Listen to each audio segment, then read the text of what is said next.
All right, hello everyone, and welcome back. Today we have another episode of Honest Conversations, and we are also back in DNF Duel. And today we have one of the best Vanguard players around in DNF Duel, Furious Pillow 2. Furious, if you'd like to introduce yourself.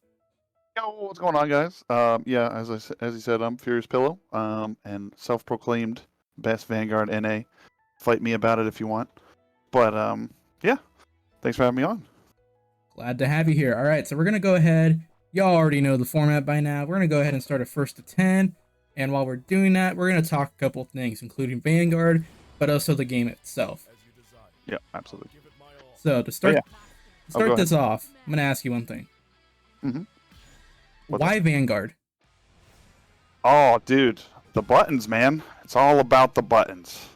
I just saw he could reach 3/4 of the screen, and I was like, yes. And then also, I just have the stigma that I love the heavy button. Like heavy it is, if I get to press the heavy a lot of times, my brain is happy.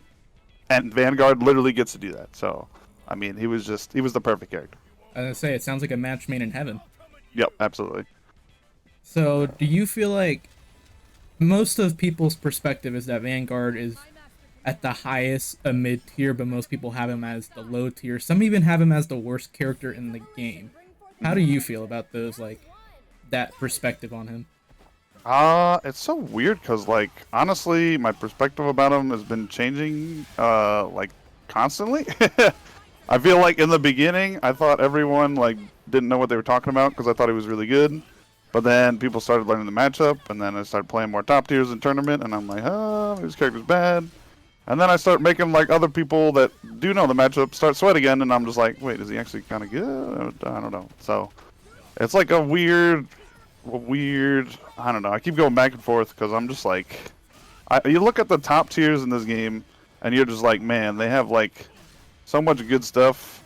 Like playing against Hitman or playing against Striker or something like that, you just like you definitely feel it. You're just like, man, I'm winning, and then like you get hit, and you're like, man, I lost. So it definitely Definitely. gets like, yeah, it definitely gets a little crazy. Ooh, nice. Um, like what I've been thinking about the character. I like playing him, and I don't really think I could play anyone else. So like I'll be sticking with him still, but honestly I haven't been playing like as much as I have before. I've just been kind of playing some other stuff on the side, but like I don't know. I think he's a good character, and that's like the weird thing is like he is strong in his own right, but I think like compared to the top tiers, you can kind of start seeing the weaknesses and like just like the risk reward that he has. Like a lot of like safe stuff too, like throwing out jabs like that, but that can get like low profiled by striker into like 50%. It's just like, man, it feels rough sometimes. Yeah, a common thing I've heard people say is that Vanguard and other fighting games would be a good character, strong character. But Yeah, in DNF Duel, in a roster full of dishonest characters, he is the most honest, is what I've heard yeah. some people say. I think that's a fair comparison in a way. I think the biggest thing though is like I think launcher is actually worse because man, she just doesn't do any damage. She just does none. Like she works so hard to try to get her damage. At least Vanguard has that going for him for the most part. So I will say that. But yeah, I definitely agree that he's like overall pretty honest. Like a lot of his pressure structure, it's kind of like it's not. I think the easiest way to compare it is like you look at Berserker's pressure, and he's just like, man, you gotta deal with this somehow. You gotta guard cancel me. You gotta DP. You gotta mash in an awkward spot where he's probably still plus. And then Vanguard's like, I'm like -4 and at a decent spacing. And it's just like it's very open ended, but that kind of like feels hard in this game where like certain pressure from certain characters is very like linear in a way. It's like it's very strong and it's like you have to deal with this. Whereas Vanguard's is like you can kind of block and then figure out patterns and kind of be safer just like chilling and then like mashing at a certain point if you know the timings for stuff. So I don't know. That's kind of my thoughts on that anyway. Hmm. And I know earlier you were saying on how like your thoughts and stuff on the characters are constantly switching between Vanguard being good and bad, depending on like how people have been playing you. Do you think one of the reasons why some people struggle with the Vanguard matchup is just because of how little they probably experience it due to a lot of people just picking top tiers. Yeah, I definitely agree. I don't think there's like a lot of Vanguards, and then honestly, I don't know if there's a lot of Vanguards that know like the good stuff. I don't know. Like a lot of the Vanguards I've fought have also been kind of pushovers. I mean, there's like exceptions. I think like Kazunkai is pretty good. Rico Suave back when he was playing was actually good with the footsies, and then I played Alleluia recently. He was pretty good too. But like just a lot of them, just I don't know. They want the pressure of like Hitman or something like that, and then instead they like overcommit and do stuff that Vanguard really can't do. Hmm. Oh, nice. But yeah, I definitely agree that like there's not a lot of Vanguard players out there in general, and then honestly the ones that I've seen, it's so funny because I'll be like looking for YouTube videos on like Vanguard, and there's just like nobody's actually doing the stuff that I'm doing, so I'm just like, damn man, I don't have any tech to steal, bro. Come on. You are the person who has to make the tech Exactly, to I get stolen. know, and it's like, man, I mean, it's cool in like a certain respect, but then at another point, it's just like, man, can I just steal stuff from someone? Can someone find some broke stuff?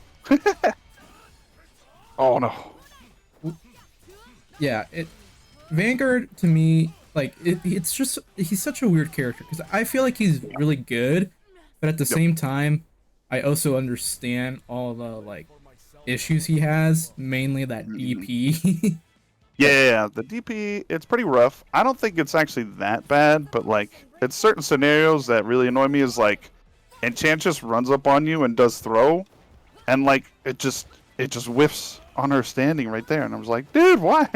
Like, I'm cool with like the crouch buttons not working, like it getting low profiled, but like when you're not even intentionally like trying to bait it, and it's still like, you're just Dragonite doing 5B and it goes through, and I'm like, bleh. That's the only thing that puts like a sour taste in my mouth. I'm like, dang it.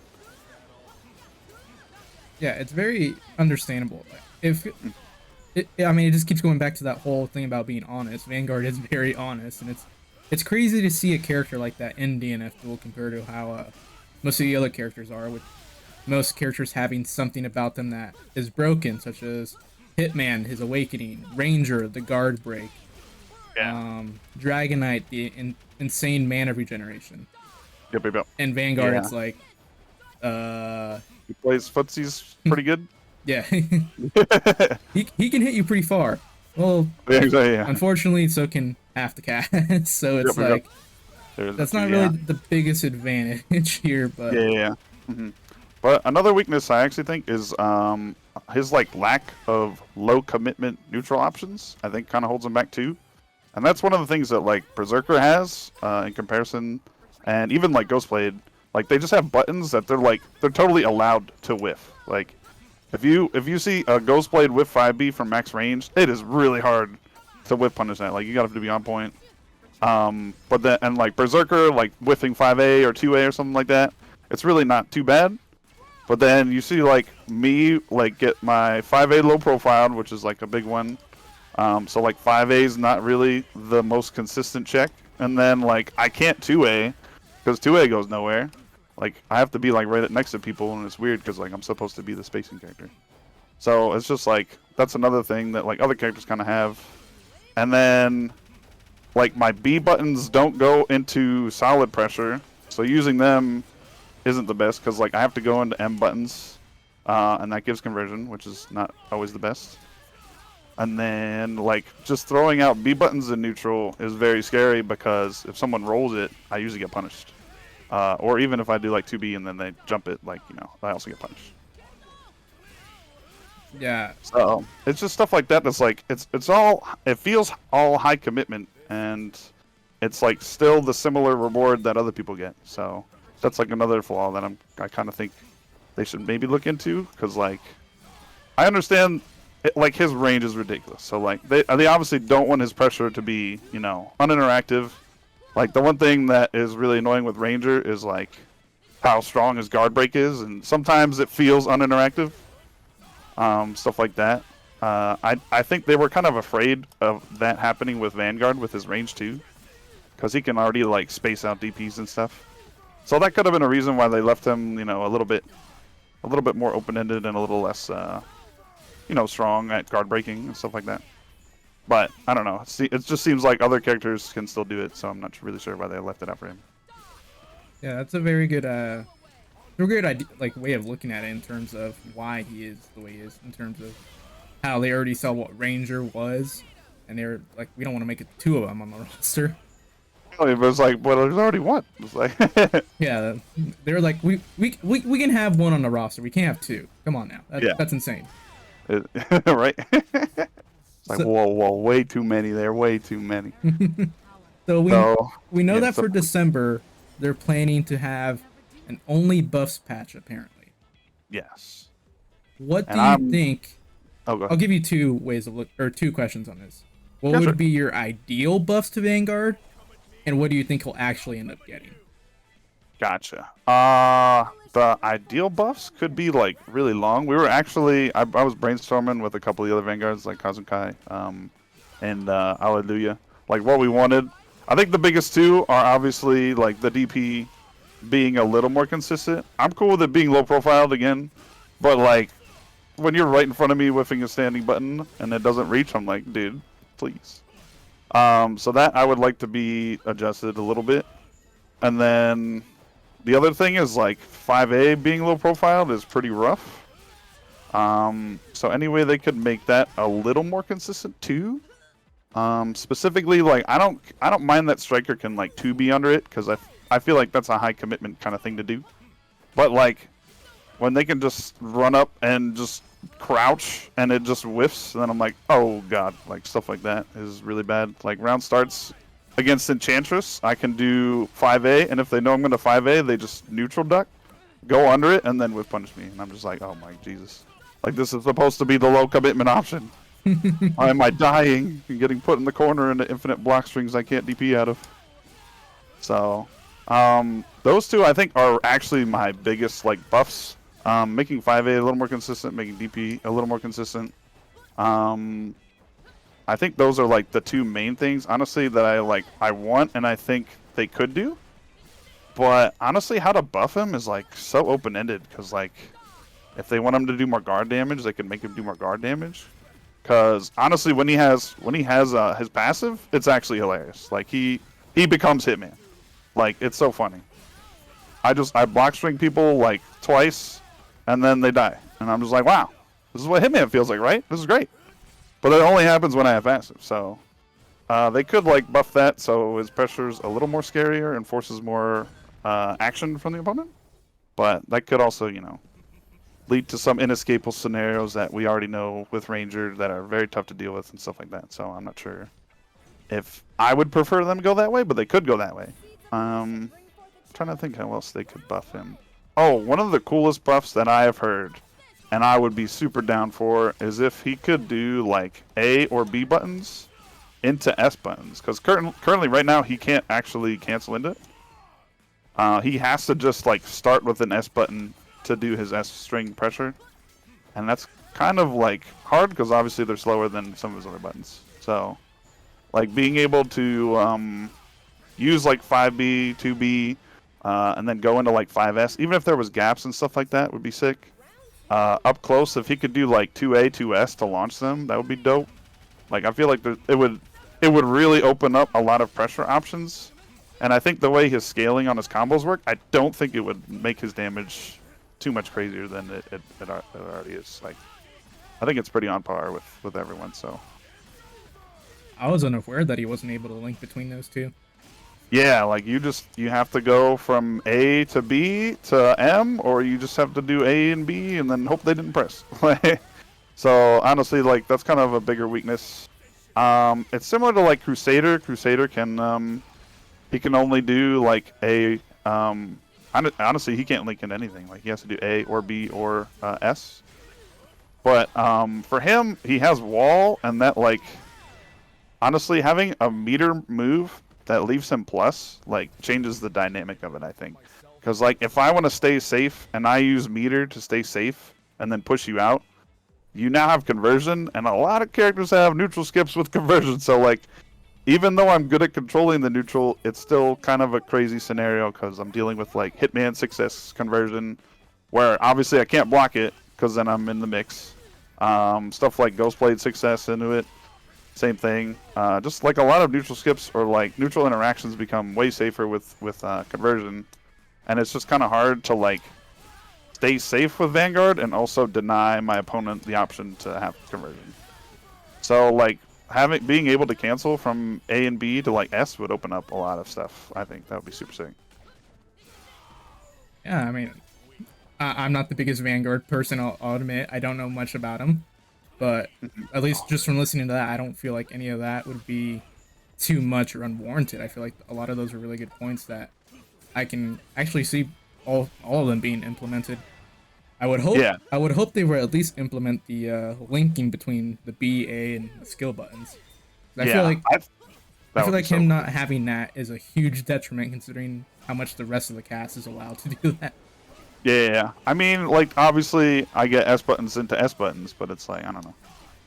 So does Striker. So, but yeah, I think it would just go such a long way to making his pressure feel safer, and like neutral interactions feel safe.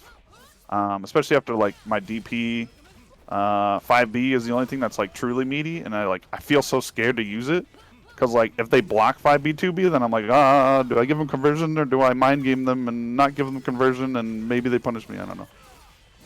So it's like it's this weird scenario where if I could cancel into stuff, I could maybe make it safer without giving conversion, which would be dope. So you mentioned earlier that you haven't been playing DNF Duel as much often. You've been playing some other stuff. Is part of the reason why because the game is starting to become a little stale to you with the lack of, balance patches or DLC or any of that? Or do you think it's just, regardless, you would have been kind of straying away from it a little bit? Yeah, I kind of think regardless. I mean, a patch I think would bring me back a little more too, but it's really hard because like the competition for this game is actually crazy. Like people are really really good. And it's like a small community, so like everyone you see is just like a killer. It's actually crazy. Like can opener is always stacked, and it's just it's crazy. So like, I don't know. It's just like a lot of people are playing good characters and stuff like that, and sometimes I feel kind of annoyed that I have to like deal with it, especially for like the defensive options I have. I have to just like hold block a lot, which it takes its toll mentally, man. Yeah, but, no one paid $60 to block. Exactly. I'm like, come on, man. I paid $60 to make you block. That was my job. But yeah, it's just like I don't know, and this happens to me honestly with a lot of fighting games sometimes. Is like I get too into it in the beginning, and then at a certain point I'm just like, a little too much, and then I'd kind of burn out. So I feel like I'm just kind of burning out, but I'll probably come back because honestly this game is super sick. I really do like the game. It's just dealing like competing in it. I'm not really gonna be able to go to a tournament until like NEC too, so I'm not really like grinding for anything. I think that usually kind of motivates me more too. Is like if I'm going for an offline major, I'm like, this is the big time. Like, let's get ready for this. Like to me, like getting ready for a can opener is just like it's every week. So I'm like, I can't really say I'm, it's like it's every week you got to do it. But it doesn't that doesn't motivate me to do it. Whereas like if it's like an offline kind of major sort of event, and it's like, this happens like very infrequently, then I kind of feel more motivated to grind a little more. So that could be something too. And I don't remember exactly when NEC is. I don't remember if it's in December or end of November, but we'll see. Because I'm gonna be super excited if it's like after the patch, because that'd be dope. That'd be crazy. What if after the patch Vanguard was buffed so much that he's banned at that tournament due to balance concerns? That would be hilarious. Be quite a twist of fate. Yeah, I know. That would be actually so funny. They're like, oh, he has a block if on everyone, and you can't do anything, so banned. But that would be hilarious. I'm also going to like to the event to see friends too, so I would still go. I would still compete because I already signed up. Might as well. And then honestly, I'd probably just play some other character like Ghostblade if he was actually somehow banned, because Ghostblade is also sick in my opinion. He's super dope. Struggles similarly defensively, but plays a neutral really well. So I think he's also a dope character. So how do you feel about the current state of DNF? If this were, let's just say this is the final definitive version of DNF, how would you feel about it in terms of lasting? Do you think it lasts past a year? Even make it a whole year in terms of being uh, you know, much more than I mean, it already is a Discord community, but Yeah, becoming that is even true. less popular than what it is now. Yeah, I really think it's just like the lack of communication is really kind of killing the game. Like, I feel like the game's really good, and honestly, a lot of it's good. Like, a lot of it really is good. I think it's mostly just like dealing with a couple top tiers that are like kind of annoying. Um, and then obviously, like if you're playing against a lot of them in bracket, which is kind of happening now, because people are like learning the game, they're learning characters, they're learning who's good. Um, then I don't know, you just kind of get like it's hard to say. It's hard to not get stale in a situation like that, I guess. So I definitely think the patch will definitely shake things up and help things out. And I think bring a couple people back too, at least. But like right now, yeah, it is kind of like fading because again they're just not like giving any news. It's so weird. Like the news they gave were like, "Please play our game," and I was like, "Oh gosh, no, don't say it like that." Like, it sounds so dead. Like why? Like it was so weird the announcement they made too. It was just like, I mean, they have to be working on a character. Like there's no way they thought of making DF like a DFO fighter, and they were just like, we're just not gonna ever sell DLC of characters. Like, there's no way. There's actually no way. So it's like, why don't you just tell us that you're working on the character? You can just give us the silhouette. I don't care. Just like a picture. It doesn't even gotta be like something in the game. It doesn't even need to be the right picture. Just make it dark and put a question mark over it. Like, I don't care. Just tell me there's a character coming or something. Like, I don't know. I think that generates hype for the game, and like what they didn't really do that. And also, like, I know Strive at least has had a roadmap, like, at least by this point, when the game came out, back when it released. So, like, it's kind of weird that they're, like, not doing the same kind of thing, especially because they're involved with Arxis, so I don't know. It's definitely weird.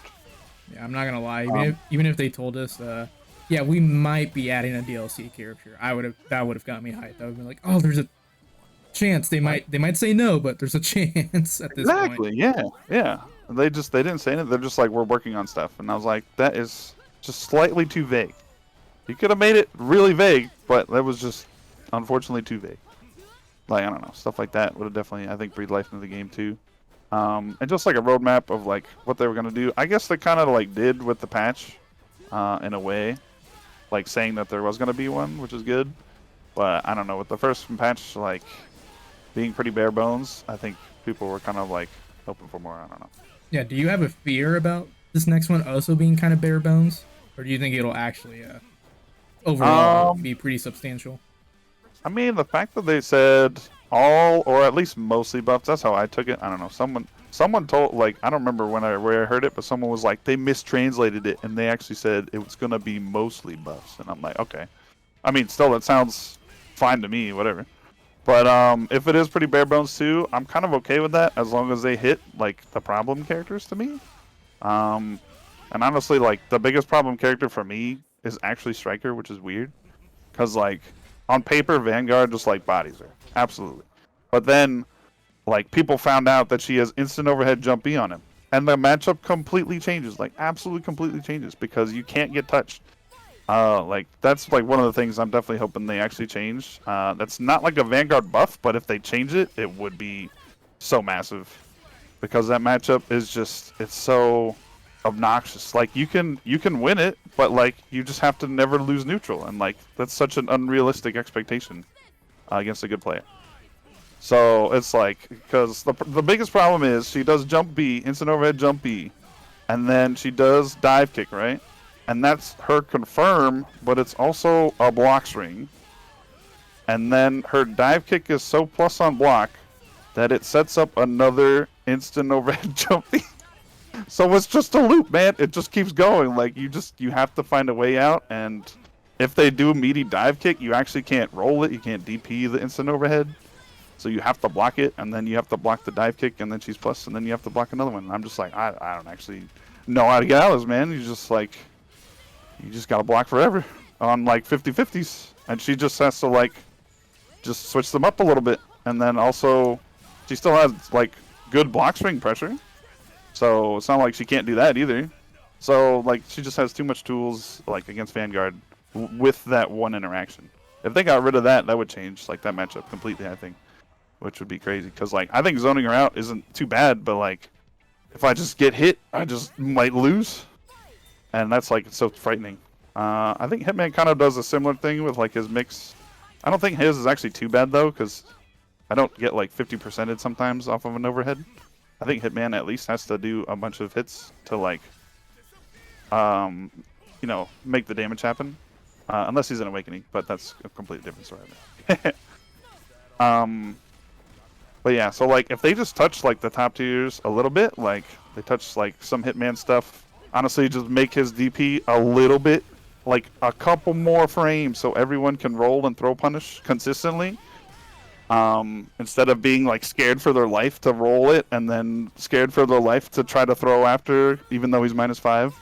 It's just like, if they just made it -7, then he could get throw punish every time. And then like, if you actually bait the DP when he has it, and he doesn't have conversion, you can actually do something. That would feel nice. Stuff like that, like striker dive kick. I think I've heard everyone complain about it. Honestly, it's a pretty fair complaint. Honestly, I complain about it sometimes too. Stuff like that. Just like tiny little nerfs to some of the top tiers, I think are good for the game. So like if it is pretty bare bones, I don't think I would be too bad. Because I do think like when people saw the first one, they definitely overreacted with like how bad it was. I don't think it was actually that bad either. They definitely changed Swiftmaster. Like, oh my god, like if you've ever fought Swiftmaster before and after patch, like it is so different. It's just like you actually have a chance to play. And he's still really good, but it's just like you don't die immediately. So Yeah. stuff like that. I like that you made that point about Striker and Hitman, because I'm an actual Ranger main, and I don't think the Hitman matchup is bad. I know he's technically winning that matchup because of his zoning, but anytime Hitman beats me, I never have a feeling of like, dang, I feel like I got cheated. But with Striker, I have a vendetta against Striker. The amount of times I lose some matches against her just because of some of the stuff she can do. Yeah. I think like another thing that could touch on her is her 6M. Just like it's like frame 3 projectile invuln, which is faster than like grapplers, because apparently grappler, like because it has the charge mechanic, it comes out like 2 frames later for the projectile invuln of just the regular tackle. And I'm just like, oh my god. Like Striker is just going through like block strings that like certain characters I feel like almost need. Like Troubleshooter, I don't even know how like troubleshooters deal with that matchup, because he's doing like 5S grenade, and that's like his general respacing tool, and then she just 6Ms through the gap, and you die because it's counter hit and stuff, and you just explode, and you're like, oh my god, it's crazy. So like that's something I think they could nerf to, or like at least just adjust a little bit, to just make her feel like you don't gotta kill the character, but you know, at least make them feel like they're kind of, you know, thinking a little more, or like you can't use stuff on reaction to zoning as easily and stuff like that. I mean, she's really fast, so like I don't really know that she needs another tool to get in when she has dive kick and really like strong movement, like run speed. So I don't know.